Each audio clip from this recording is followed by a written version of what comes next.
Well guys, we're here and we're going to put the engine on the engine stand, separate the transmission, and try to get things going. Let's get started.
Well guys, I think this is a good stopping point for now.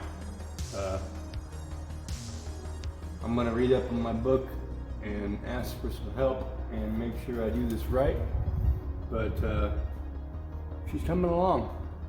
You guys should be seeing another video for too long about the headliner. You guys have a good one.